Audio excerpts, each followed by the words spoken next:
Exam form feeling 2025 या academic year मध्ये मी बनवतो आहे आणि SPPU सावित्रीबाई फुले पुणे युनिव्हर्सिटीच्या अंडर जेवढे काही कॉलेजेस येतात तर त्याचं एक्झाम फॉर्म फिलिंग प्रोसिजर 2025 पासून चेंज झालेली आहे. काय चेंजेस आहेत ते आपण आता बघणार आहोत.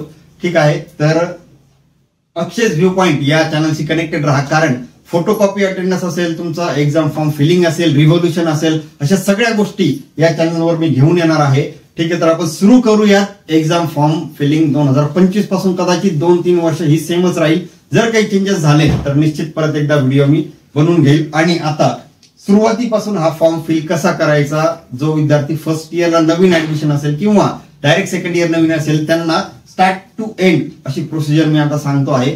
गुगलला जरी तुम्ही SPPU सर्च केलं, सावित्रीबाई फुले पुणे युनिव्हर्सिटीची एक वेबसाईट येईल, त्या वेबसाईटला तुम्ही क्लिक करा. हे पेज जे आहे SPPUचं ते ओपन होईल. या साईडला थोडंसं झूम करतो मी, ही जी साईड आहे तर त्या साईडला एक्झामिनेशन असं असतं, तिथं तुम्हाला क्लिक करायचंय. Click on examination. क्लिक केल्याच्या नंतर हे पेज ओपन होईल. थोडंसं स्क्रोल करा. स्क्रोल केल्याच्या नंतर इथं स्टुडंट सेक्शन आहे, कॉलेज सेक्शन आणि एक्झामिनेशन सेक्शन. तर स्टुडंट सेक्शन मध्ये अजून थोडं झूम करतो. Click on exam form online, इथे दिलंय मुद्दा म्हणून मी. Click on exam form online, हे पेज ओपन होईल. अजून थोडंसं झूम करतो. खूप सारे लिंक्स दिलेले आहेत पहा इथं. कुठल्याही एका लिंकवर तुम्ही क्लिक करू शकता. लिंक 1 वर फॉर एक्झाम्पल तुम्ही क्लिक केलं तर प्रोसीड टू लॉग इन या बटनवर क्लिक करायचंय. त्यानंतर स्टुडंट प्रोफाईल सिस्टीम ही ओपन होणार आहे. थोडंसं स्क्रोल केल्यावर खाली स्टुडंट, कॉलेज आणि ऍडमिन असे 3 सेक्शन येतील. तुम्हाला स्टुडंट सेक्शन मधल्या लॉग इन वर क्लिक करायचंय. Okay, student log in fine. यानंतर लॉग इन तुम्ही एक तर मोबाईल वरून करू शकता किंवा ईमेल ID अशा दोन्ही गोष्टी येतील. तिथं तुम्हाला हे लॉग इन करायचंय. पण हा एक्झाम फॉर्म भरण्यापूर्वी जर तुमच्याकडे ABC ID क्रिएट झालेला असेल तरच ही प्रोसेस तुम्ही करू शकता, किंवा तुमच्याकडं रजिस्ट्रेशन प्रोसेस ही कंप्लीट केलेली असेल तरच तुम्हाला हा एक्झाम फॉर्म फिल करता येईल. ज्यांच्या कोणाकडे हे दोन्ही गोष्टी नाहीयेत, डिस्क्रिप्शन बॉक्स मध्ये मी या दोन्ही व्हिडिओची लिंक शेअर करतो आहे. आधी तुम्ही ABC ID क्रिएट करायचा आहे. कधीही व्हिडिओ तुम्ही बघत असाल 2025 साली, 26 साली किंवा 27 साली, तर ABC ID क्रिएट झालेला पाहिजे. आणि रजिस्ट्रेशन प्रोसेस आहे याच वेबसाईटवर कशी करायची अगदी डिटेल इन्फॉर्मेशन या 2 लिंकवर मी दिलेली आहे. डिस्क्रिप्शन बॉक्स मध्ये चेक करा आणि त्यानंतरच तुम्हाला हे लॉग इन करायचंय, स्टुडंट लॉग इन. ओके, आता स्टुडंट लॉग इन करत असताना आयदर मोबाईल नंबर और ईमेल ID. फॉर एक्झाम्पल तुम्ही मोबाईल नंबरवर क्लिक करताय, मोबाईल नंबर एंटर करा, तुमचा पासवर्ड एंटर करा की जो तुम्ही रजिस्ट्रेशन प्रोफाईल क्रिएट करताना केला होता तो पासवर्ड, आणि इथं कॅप्चा जो दिला असेल तो टाकून एंटर करा. ठीक आहे, त्यानंतर हे पेज ओपन होईल बघा. ठीक आहे, या पेजवर तुमचं सगळं डिटेल असं, कोर्स एनरोलमेंट नंबर, तुमचं नाव, प्रोफाईल कम्प्लीट आहे की नाही, हा ग्रीन कलर मध्ये पाहिजे प्रोफाईल कम्प्लीट आहे म्हणून. सगळ्यात लास्टला ऑप्शन एक्झाम फॉर्म असेल. ठीक आहे, इथं दिलंय बघा एक्झाम फॉर्म, यावर तुम्हाला क्लिक करायचंय. आता सगळ्यात महत्वाचा पॉइंट असा आहे की एक्झाम फॉर्मवर क्लिक केल्यावर बऱ्याचशा स्टुडंट्सला please update eligibility number to fill exam form अशी नोट येईल. ज्यांना कोणाला येणार नाही त्यांनी डायरेक्ट प्रोसीड करायचंय. ठीक आहे, या स्टेप नंतर एक्झाम फॉर्मवर क्लिक केल्यावर ज्यांना कोणाला हा मेसेज येणार नाही त्यांनी डायरेक्ट प्रोसीड करायचं आणि सब्जेक्ट सिलेक्ट करायचं. ते मी तुम्हाला पुढच्या एक 10-12 स्लाइड नंतर सांगणारच आहे. ओके, पण ज्यांना कुणाला हा मेसेज येईल त्यांनी काय प्रोसेस करायची आधी ती बघा. 5-6 स्लाइड आहेत, त्यानंतर एक्झाम फॉर्मची प्रोसेस आपल्याला कंटिन्यू करता येईल. बऱ्याचशा स्टुडंटच्या बाबतीत हे होतं, विशेष करून फर्स्ट इयरला नवीन ऍडमिशन जे आहेत आणि डायरेक्ट सेकंड इयरला जे नवीन ऍडमिशन आहेत त्यांच्या बाबतीत मॅक्झिमम स्टुडंटला हा मेसेज डिस्प्ले होईल. एकतर असा मेसेज असेल किंवा अजून काही एलिजिबिलिटी नंबरशी रिलेटेड. ठीक आहे, त्याला ओके करा आणि तुम्हाला या केसमध्ये प्रोफाईल डिलीट करावी लागेल. हे कुणाला, ज्यांना एलिजिबिलिटी नंबरचा इश्यू येईल त्याच विद्यार्थ्यांना प्रोफाईल डिलीट करावं लागते, अदरवाईज फॉर्म फिलिंग कंटिन्यू करावं लागते. कुठून कंटिन्यू करायची ते मी सांगतो तुम्हाला. ज्यांना हा प्रॉब्लेम आलाय ना एलिजिबिलिटी नंबरचा, त्यांच्यासाठी 2-3 स्टेप बघा. आधी डिलीट प्रोफाईल करा तुमची. डिलीट केल्यानंतर हा मेसेज येईल, तुम्हाला डिलीट करायची आहे का, ओके करा. प्रोफाईल डिलीटेड सक्सेसफुली असा मेसेज येईल. तो आल्याच्या नंतर न्यू कोर्स एनरोलमेंट हे इथं जर दिसत नसेल तर मी इथं मोठ्या अक्षरात थोडंसं बोल्ड करून ते लिहिलेलं आहे, टाईप केलेलं आहे. हा, न्यू कोर्स एनरोलमेंट नंबरला क्लिक केल्याच्या नंतर आता इथे ज्यावेळेस तुम्ही प्रोफाईल क्रिएट केली, रजिस्ट्रेशन केलं, त्यावेळेस फर्स्ट इयर असेल, डायरेक्ट सेकंड इयर नवीन ऍडमिशन असतील तर त्यांना न्यू असं सिलेक्ट करावं लागतं. पण तुम्ही ऑलरेडी ते केलेलं आहे. ठीक आहे. ज्यांनी second year, third year, last इयरला असतील, ऑलरेडी त्यांची प्रोफाईल एक्झिस्ट आहे, किंवा ज्यांना असे प्रॉब्लेम्स आलेत एलिजिबिलिटीचे, त्यांची ऑलरेडी प्रोफाईल एक्झिस्टिंग आहेत, म्हणजे तुम्ही रजिस्ट्रेशन केलंय तर मग तुम्ही न्यू नाहीत, एक्झिस्टिंग मध्ये येतात. तर एक्झिस्टिंगला इथं क्लिक करायचं. ज्यांना प्रॉब्लेम आलाय त्यांना ऑलरेडी क्रिएट झाली अशी एकदमच फ्रेश फॉर्म भरताय तुम्ही, रजिस्ट्रेशन करताय, त्या केसमध्ये न्यूला तुम्ही ऑलरेडी क्लिक केलेलं होतं, हे डिलीट केल्याच्या नंतर एक्झिस्टिंगला तुम्हाला क्लिक करायचंय. एक्झिस्टिंगला क्लिक केल्याच्या नंतर medium of answer English, Marathi काय जे असेल ते सिलेक्ट करा. इथं तुमचा एबीसी आयडी हा एंटर करायचा. एबीसी आयडी जो काही तुमच्या कॉलेजने, युनिव्हर्सिटीने दिलेला असेल, एक्झॅक्टली बरोबर चेक करून तुमच्या नावाचा जो काही एबीसी आयडी किंवा अपर आयडी म्हणतात बघा, तो तुम्हाला इथे एंटर करायचा आहे. सेकंड थिंग इथे असेल की have you got PRN number, permanent registration number. आता हा कुणाकडे असतो, तर ज्यांचं ऑलरेडी एक्झाम दिलेली आहे, रिझल्ट लागलेला आहे, सेकंड इयरला गेले, थर्ड इयरला गेले, अशा सर्व स्टुडंटकडे PRN नंबर असेल. पण फर्स्ट इयरला नवीन ऍडमिशन आहे अशा स्टुडंटचे, किंवा डायरेक्ट सेकंड इयरला आहे, नवीन ऍडमिशन झालेल्या स्टुडंटचे लगेचच PRN नंबर रिलीज होत नाही. जर एखाद्या स्टुडंटकडे असेल, काही कॉलेजेसकडे असेल, तर त्यांनी तो येस करून भरावा. पण जनरली नवीन फॉर्म भरताय फर्स्ट टाइम, त्यावेळेस तो लगेचच PRN नंबर नसेल तुमच्याकडे तर त्याला नो करा. मग हे इथं तुम्हाला हायलाइट होणार नाही. ठीक आहे. ज्या कॉलेजेसकडे आलेला असेल एक्झाम कोऑर्डिनेटरशी कन्सर्न करून तुम्ही त्याला येस करू शकता, आणि आला असेल तर PRN नंबर एंटर करू शकता. पण नवीन फॉर्म भरताना तो जनरली येत नाही, ते एक्झाम कोऑर्डिनेटरशी विचारून मग तुम्हाला ते येस नो करायचं. नो त्यांच्याकडे नाही येते, नो करा, इथे येईल. थर्ड थिंग आहे की इलिजिबिलिटी नंबर, सगळ्यात महत्वाचे. जोपर्यंत इलिजिबिलिटी नंबर आपल्याला येत नाही तोपर्यंत एक्झाम फॉर्म हा फिल करता येत नाही, कारण एक्झाम फॉर्मवर प्रिंट होऊनच एबीसी आयडी आणि इलिजिबिलिटी नंबर दोन्हीही येत असतात. ओके.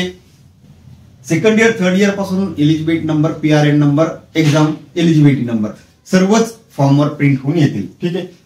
इलिजिबिलिटी नंबरला येस करा, आहे तुमच्याकडे तर तुमच्या कॉलेजकडून जो मिळालेला आहे तो तुम्ही एंटर करा. आणि इथे अजून एक टॅग दिसते पहा, ऍडमिशन फॉर फर्स्ट इयरला आहे की direct second year fresh admission आहे असं विचारतंय. जे काही असेल फर्स्ट इयर असेल तर त्याला टिक करा, DSC असेल तर तिथे टिक करा. ठीक आहे. दोन्ही पैकी एक क्लिक केल्याच्या नंतर तुम्हाला सेव्ह बटनवर क्लिक करायचंय. एक course enrolment has been successfully असा मेसेज तिथे डिस्प्ले होईल. क्लोज म्हणा. तुमची पूर्ण प्रोफाईल दिसेल, तुमचं नाव, आई वडिलांचं नाव जे काही आहे, तुमचं नाव जर तिथं असेल तर मग इकडे तुम्हाला काय करायचंय की मराठीमध्ये ते नाव एंटर करायचं. पूर्ण नाव, वडिलांचं पूर्ण नाव, आईच्या नावाच्या बाबतीत जसं तुमच्या रिझल्टवर 12वीच्या किंवा आधीच्या असेल, जनरली ते फक्त नावच असतं, फक्त नाव, आडनाव, वडिलांचं नाव, फादर्स नेम असं काही नसतं. फक्त आईच्या बाबतीत आईचं नाव तेवढं एकटंच असतं, तेवढंच तुम्हाला इंग्लिशमध्ये बाय डिफॉल्ट येईल, ते मराठीमध्ये एंटर करावे लागेल. पण पूर्ण नाव जसं 12वीच्या मार्कशीटवर आहे, तुमचं नाव, वडिलांचं नाव ते ऍज इट इज असू द्यात, आडनाव, नाव आणि वडिलांचं नाव. ठीक आहे. बर्थ डेट एंटर करा, मेल फिमेल सिलेक्ट करा. हा, आता इथे तुम्हाला ते विचारतील नॉन क्रिमिलियर असेल तुमच्याकडे सर्टिफिकेट तर येस करा, नसेल तर नो करा. ठीक आहे. त्यानंतर कॅटेगरी तुमची सिलेक्ट करायची आहे. कॅटेगरी कुठली आहे, हँडिकॅप आहात का नाही, JNK जम्मू अँड काश्मीर आहात का नाही, हे सगळं सिलेक्ट करा तुम्ही प्रॉपरली. नंतर ऍड्रेस आणि फोटोज अपलोड करण्यासाठी ब्राउज करून फोटो आणि साईन हे तुम्हाला अपलोड करायचं आहे. KB मध्ये दिलं जातं, 300 KB, 200 KB जे काही दिलं जाईल त्यापेक्षा साईज ही रिड्यूस असलेली बरी, आणि त्याच वेळेस ते तुमचं ओपन होईल किंवा अपलोड होईल. ठीक आहे. त्यानंतर ऍड्रेस फिल करून परमनंट आणि करस्पॉन्डन्स ऍड्रेस सेम असेल तर मग टिक करा आणि सेव्ह बटनवर क्लिक करा. आता इथं तुमची पर्सनल इन्फॉर्मेशन कम्प्लिटली सेव्ह होईल. ओके बटनवर क्लिक करा. या पेजवर आपण मगाशीही आलो होतो या एक्झाम फॉर्म फिल करण्यासाठी. आता इथून पुढे एक्झाम फॉर्मची जनरल प्रोसिजर असेल. ठीक आहे. या ज्या 2-3 स्टेप आधीच्या सांगितल्या मी, ज्यांना इलिजिबिलिटी नंबरला प्रॉब्लेम आला त्यांच्यासाठी सांगितलं. आता इथं बघा एक्झाम फॉर्म आहे, क्लिक ऑन एक्झाम फॉर्म, त्या बटनवर क्लिक करायचंय तुम्हाला. एक पेज ओपन होईल. प्रोसीड इथं दिलंय पहा, प्रोसीडवर क्लिक करा. तुमचं ऍडमिशन कुठलं आहे, फर्स्ट इयर आहे की second year to third year आहे, second year, third year, last year आहे, पॅटर्न कुठला आहे, FE 2024 पॅटर्न. शक्यतो तुम्ही लॉग इन केल्यानंतर तुमचा 2019 पॅटर्न आहे की 24 पॅटर्न आहे ते डिस्प्ले होतं. फक्त तुम्हाला इयर सिलेक्ट करायचं, FE असेल DSE असेल त्यानुसार ते सिलेक्ट करा. तुमची इन्फॉर्मेशन इथं जी काही येईल कॉलेज तेच आहे की नाही ते क्रॉस चेक करा व्यवस्थित. तुमचे एलिजिबिलिटी नंबर, ABC ID वगैरे जी काही इन्फॉर्मेशन दिली जाईल केअरफुली एकदा चेक करा, नंतर मग नेक्स्ट बटनवर क्लिक करायचंय. आता सगळ्यात महत्वाचं, एक्झाम फॉर्म फिल करत असताना FE असेल, SE असेल, TE असेल, BE असेल, कंपल्सरी काही सब्जेक्ट असतात ते बाय डिफॉल्ट येतील. मग कदाचित ते 4 सब्जेक्ट कंपल्सरी असतील, 3 असतील, डिपेंड आहे कोर्सनुसार. Mechanical, civil, computer, robotics, chemical वगैरे या ब्रँचेस नुसार आणि इयर नुसार कंपल्सरी सब्जेक्ट हे वेगवेगळे असू शकतात, 3, 4, 5. आणि इथं तुम्हाला एडिट करता येत नाही, कुठेही टिक करता येत नाही, असलेली टिक काढता येत नाही. ठीक आहे, कंपल्सरी सब्जेक्टच्या बाबतीत. फॉर एक्झाम्पल आता हा जो फॉर्म आम्ही फिल केला त्यामध्ये 3 सब्जेक्ट कंपल्सरी होते, मॅथमॅटिक्स असेल, PS असेल, FPL जे काही असेल, तर कंपल्सरी सब्जेक्ट बाय डिफॉल्ट येतील. हे 3 सब्जेक्ट तुम्हाला टिक करायचं नाही, काही नाही. इथं दिलेले आहे इन्स्ट्रक्शन्स, प्रॉपरली रीड करा, नंतरच फॉर्म फिल करा. ओके. आता इथे हे कंपल्सरी सब्जेक्ट झाल्याच्या नंतर महत्वाचा विषय ऑप्शनल सब्जेक्ट. प्रत्येक कॉलेजला, प्रत्येक ब्रँचला ऑप्शनल सब्जेक्ट हे असतातच. फर्स्ट इयरचा हा फॉर्म आहे. यांच्या बाबतीत मी सांगतो तुम्हाला की कोड जे दिले जातात सिलेबस कॉपी वरून, तुमची जी युनिव्हर्सिटीकडून आलेली सिलेबस कॉपी आहे, सब्जेक्टचे कोड प्रॉपरली चेक करा, सब्जेक्टचं नाव प्रॉपरली चेक करा आणि मग नंतरच टिक करा. कुठलीही अडचण असेल तुमच्या क्लास टीचर कडून ते ऑप्शनल सब्जेक्टची लिस्ट घ्या. ग्रुपवर असेल, तुम्ही कॉलेज लेक्चर अटेंड करताय, तुम्हाला ती आयडिया असेलच. पण फॉर एक्झाम्पल हा फर्स्ट इयरचा फॉर्म आहे, फिजिक्स की केमिस्ट्री दोन्हीपैकी एकच टिक एका सेमिस्टरला करता येतात. एका सेमिस्टरला फिजिक्स असेल तर त्याला टिक करा. ज्यांना कोणाला केमिस्ट्री आहे ते तिथं टिक करतील. पहिल्या सेमला फिजिक्स आहे तर सेकंड सेमचा फॉर्म भरताना मग केमिस्ट्रीला टिक करावं लागेल, जे असेल ते. इलेक्ट्रॉनिक्स आणि इलेक्ट्रिकल, इलेक्ट्रॉनिक्स आहे की इलेक्ट्रिकल, ठीक आहे, किंवा ग्राफिक्स आहे की मेकॅनिक्स, एकच टिक करायचं दोन्हीपैकी. ग्राफिक्स किंवा मेकॅनिक्स पैकी एकच, जो विषय तुम्हाला एकतर डिव्हिजन वाईज दिला जाईल किंवा ब्रँच वाईज दिला जाईल. ठीक आहे. मॅन्युफॅक्चरिंग प्रॅक्टिस वर्कशॉप की डिझाईन थिंकिंग, दोन्हीपैकी एक. म्हणजे हे सगळे वर्कशॉप की डिझाईन थिंकिंग, DT, यापैकी एकच सब्जेक्ट सिलेक्ट करायचा आहे. प्रॉपरली आणि केअरफुली भरा. रिझन मी तुम्हाला पुढच्या स्लाइडमध्ये सांगणार आहे. ठीक आहे. त्यानंतर सेव्ह आणि नेक्स्ट करा. आता या स्लाइडवर जास्त येत नाही का किंवा जास्त डिस्कस करत नाही, कारण फर्स्ट इयर सेकंड इयरचे सब्जेक्ट हे व्हॅरी असतात. तुमचे सब्जेक्ट ऑप्शनल बघून सिलेबस कॉपी नुसार, रिपीट करतो मी, सिलेबस कॉपी नुसार तुम्हाला ते save and next enter tick करून सेव्ह अँड नेक्स्ट करायचं. ठीक आहे. हा, असं तुम्ही सेव्ह अँड नेक्स्ट केल्याच्या नंतर फीजचा एक येईल कॉलम. आता ही फी जी असते ना, तर ती रेग्युलर सब्जेक्टची वेगळी असेल. मी सेकंड इयरला जाल, बॅकलॉग सब्जेक्ट असेल तर अजून जास्त येईल, तर त्यानुसार ते बघायचं आहे. ती फी जी असेल एवढी कमी राहील, 4 वर्ष तेवढं बेटर असेल. ठीक आहे. तर तुम्हाला ती फी एडिट करता येणार नाही, जी प्रिंट होऊन येईल. यामध्ये फॉर्म फी असेल, कॅपची फी असेल, एक्झाम फी असेल आणि इंटरनल मार्क्स फी असेल, असे ते कॉलम दिले जातात. सगळ्यात महत्वाचं लेट फीज इथं दिलंय पहा. दिलेल्या वेळेमध्ये, युनिव्हर्सिटीने दिलेल्या डेट्स मध्ये जर तुम्ही फॉर्म फिल करत असाल तर लेट फीज इथं येणार नाही, 0 येईल. जर तुम्ही दिलेल्या डेट एक्सटेंड करताय तर लेट फीज जी काही असेल ती तुम्हाला पे करावी लागेल. ओके. त्यानंतर हे एक पेज येईल इन्स्ट्रक्शनचं. आय हॅव रीड, इथं चेकबॉक्सला टिक करा. त्यानंतर कन्फर्म अँड प्रिंट या बटनवर क्लिक करायचं. ठीक आहे. ते आता हे पेज जे आलेलं आहे ते 2025 पासून नवीन पेज क्रिएट झालेलं आहे. या पेजवर तुमचा कोर्स कुठला आहे, application ID, application status complete झालं की पेंडिंग आहे. हा, inward status pending at college, तो फॉर्म तुमचा फिल केला गेलाय, फक्त कॉलेजकडून इनवर्ड करायचं राहिलं ते करतील कॉलेजवाले.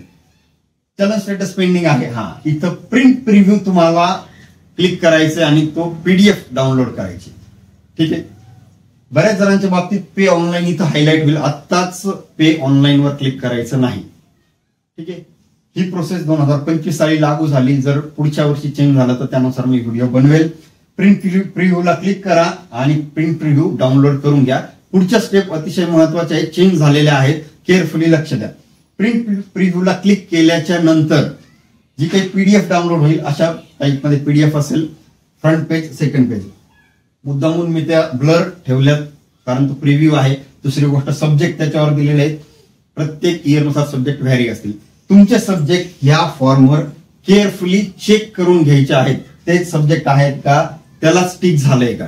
ओके. त्यानंतर आता या स्टेप्स आहेत बघा, काही या पेजवर काही आहेत, या स्लाइड मध्ये काही आहेत, पुढच्या स्लाइड मध्ये काही आहे. प्रोसेस नवीन आहे म्हणून मग मी स्टेप बाय स्टेप घेतलं. प्रिंट प्रिव्ह्यू क्लिक केल्याच्या नंतर, ठीक आहे, हा तुमच्याकडे प्रिंट प्रिव्ह्यू आहे, तुम्ही प्रिंट काढली, त्यानंतरची process. After filling exam form take print out of preview. Print केली आहे. रिझल्ट जर second year, third year, last इयरला असेल तर रिझल्ट लावा लागतात आधी. फर्स्ट इयर फ्रेश असेल तर रिझल्ट लावायची गरज नाही.